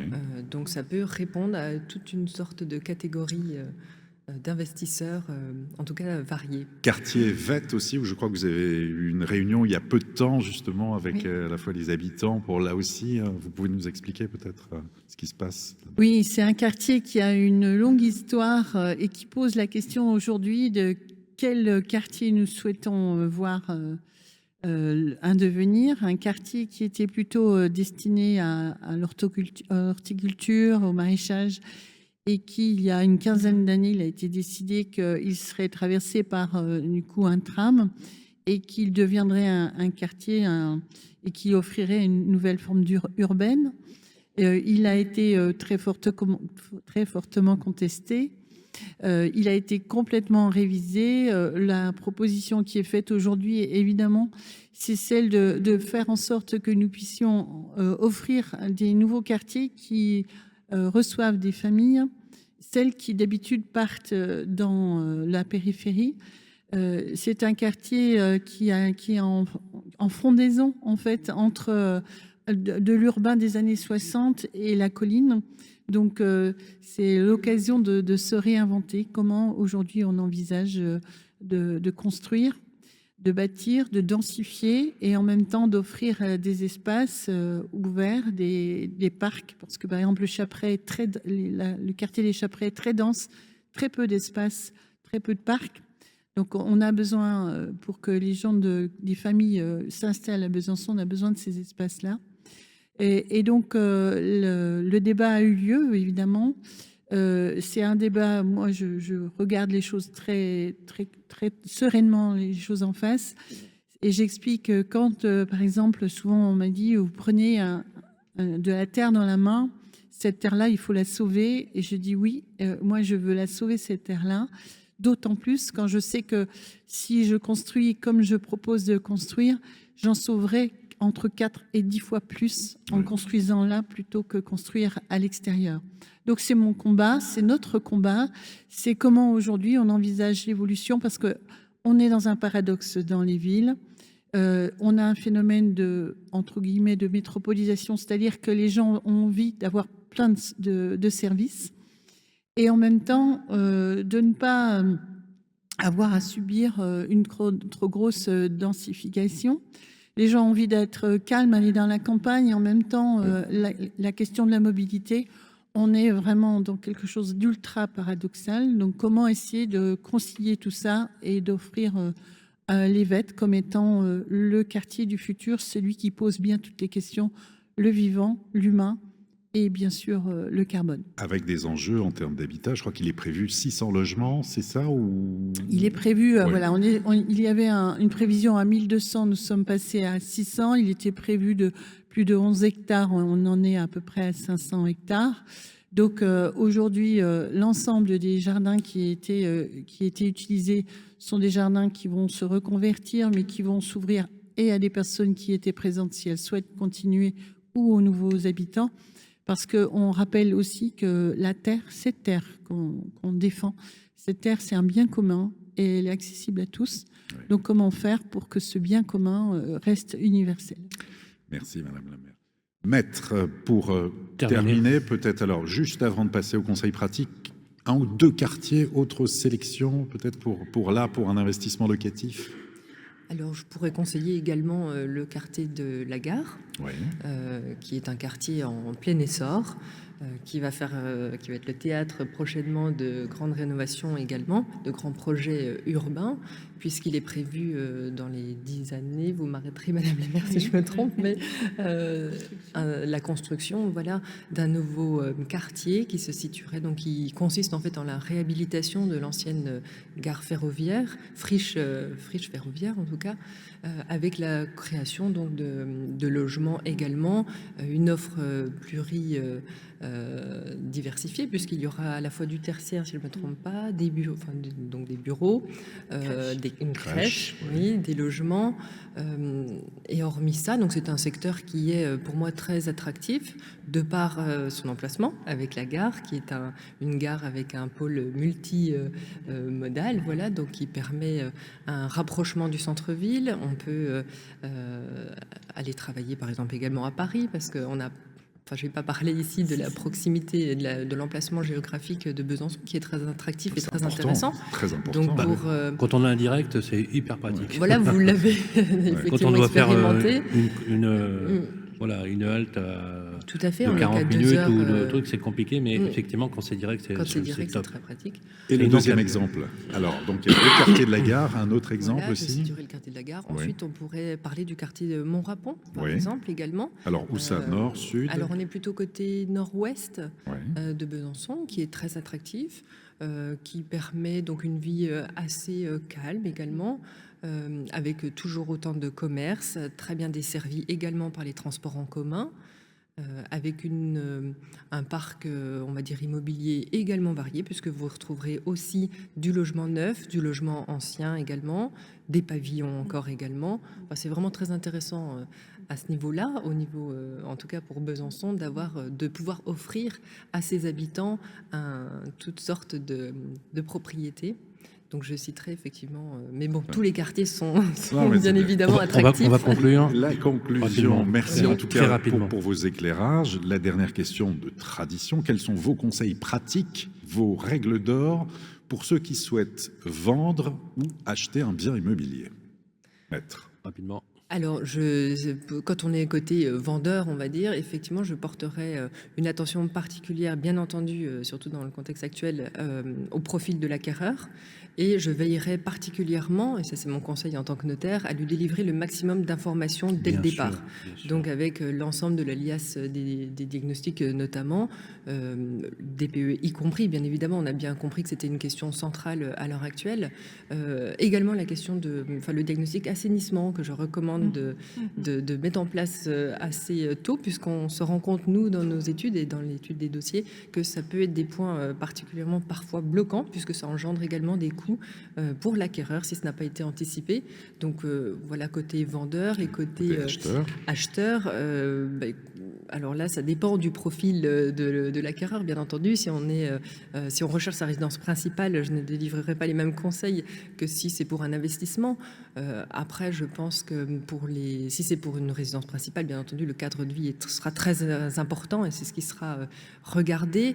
Et principalement aussi, je citerai encore une fois l'étude du DPE et des éventuels coûts énergétiques qu'il va falloir réinjecter dans son logement dans les années qui viennent, parce que on a bien compris aujourd'hui que c'est une question centrale. C'est devenu la shortlist. Voilà, exactement. Merci beaucoup. Merci beaucoup. Aude Duval de Praville, maître Aude Duval de Praville. Je sais qu'on peut aussi vous consulter, puisque votre étude est dans Besançon. Merci d'être avec nous. Vous allez rester avec nous pour cette conclusion. Justement, il est temps de nous quitter. Et pour nous quitter, on a quelques habitudes. Alors moi, j'ai l'habitude de faire quelques citations. Effectivement, vous savez qu'il y a un des plus grands hommes de la littérature française qui est né à Besançon, qui s'appelle Victor Hugo et qui parlait de la Besançon dans les feuilles d'automne, d'un très joli poème. Je ne vais pas le réciter en entier, mais il dit « Alors dans Besançon, vieille ville espagnole, jetée comme une graine au gré de l'air qui vole, naquit d'un sang breton et lorrain à la fois, un enfant sans couleur, sans regard et sans voix, si débile qu'il fut, ainsi qu'une chimère, abandonné de tous, sauf de sa mère, et de son cou ployé comme un frêle roseau, fit en même temps sa bière et son berceau, cet enfant que la vie effaçait de son livre et qui n'avait même pas un lendemain à vivre, c'est moi, il parle de lui. Il est né le 26 février 1802, il est mort à 83 ans, en 85 à Paris. On parle de Victor Hugo et je trouve ça remarquable. Magnifique, et il nous sert de cap parce que c'est un homme qui n'oublie jamais que, quelles que soient les formes de société que l'on voit évoluer, il ne faut jamais oublier qu'avant tout, c'est l'humain et c'est l'ouverture, quelle que soit la couleur de l'enfant. Absolument. Et il disait une chose très juste, et c'est très important dans le préambule des Misérables, lorsqu'il écrit Les Misérables, il parle de la damnation sociale. Ceux qui sont voués à la damnation sociale, c'est-à-dire du lieu où ils vivent et d'où qu'ils sortent, ils sont déjà condamnés par le système avant même d'avoir produit du mérite. Et ça, il faut le rappeler, c'est d'une formidable modernité. Il y a aussi un autre auteur qui a cité Besançon dans Le Rouge et le Noir. Oui, bien sûr, Stendhal. Hein. C'est Stendhal. Quand Julien Sorel se fait virer par Monsieur de Rênal, il arrive à Besançon, il dit devant cette noble ville guerrière, car il y avait une espèce la citadelle qui pour lui apparaissait comme noire, il la cite dans un très joli passage. Ça nous permet, ma chère Anne Vigneault, de réinviter ceux qui nous écoutent à relire un peu notre littérature, ça leur ferait du bien. Ça fait du bien à tout le monde, et puis c'est rappeler donc que c'est la ville de la justice sociale ici à Besançon, parce que nous avons d'autres auteurs aussi qui ont beaucoup de choses à nous apprendre dans le passé et pour le futur. Ils iront à la grande bibliothèque. D'ailleurs, plus récemment, je cite un livre qui s'appelle Le Château de la Juive de Guy Descartes, qui parle aussi de la ville de Besançon. Voilà, on était très heureux de finir l'année avec vous, Anne Vigneault. Dans la ville de Besançon, encore une fois, on voudrait remercier l'ensemble de nos équipes et qui nous ont accueillis avec beaucoup de générosité, beaucoup de chaleur humaine. Et comme il est de tradition avec Olivier, on souhaiterait vous laisser le mot de la conclusion. Mais écoutez, c'est un vrai plaisir d'avoir pu échanger sur notre ville. C'est une ville qui a cette caractéristique, encore une fois, c'est la justice sociale.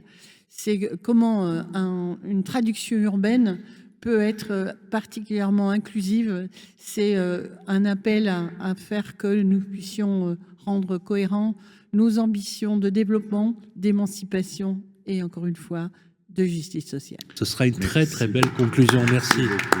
On va se retrouver avec toi, Olivier, et on va vous souhaiter de très très belles fêtes de Noël pendant cette trêve de confiseur. Restez en famille, redécouvrez aussi les vertus et l'éloge de la lenteur, d'être tranquille, sans stress. En tout cas, on partage également aussi à ceux qui n'ont pas la possibilité de fêter Noël en famille, notamment les troupes françaises qui sont situées aujourd'hui à l'étranger, notamment en Libye par exemple. On a aussi un grand souci pour ceux et les enfants, et ils sont plusieurs milliers à ne pas avoir un Noël tout à fait traditionnel, et donc on souhaiterait également partager avec eux cette pensée, parce que effectivement il faut intégrer tout le monde, comme vous le disiez d'ailleurs très justement Anne Vigneault. On va se retrouver dès janvier à Vichy. On fera une très très jolie ville. On va avec mon cher Olivier Marin, après le passage de Noël, faire une cure à Vichy. Après un passage un peu arrosé. Voilà, à toutes et à tous, vous êtes de plus en plus nombreux à nous écouter, à nous faire vos remarques. C'est comme ça qu'au bout de la 5e saison, nous sommes toujours là. Plus de 40 villes déjà visitées. On va vous faire découvrir notre beau pays à travers ceux qui sont aujourd'hui en front, on peut dire les choses comme ça. Et encore, je fais assez peu d'anglicisme. Ce sont les maires que nous aimons. Merci à toutes et à tous. Et d'ici là, prenez soin de vous. Merci. Les clés de la ville. Une production Figaro Immobilier et Radio Imo.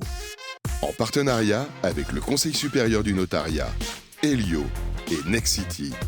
Présenté par Sylvain Lévy-Valency et Olivier Marin.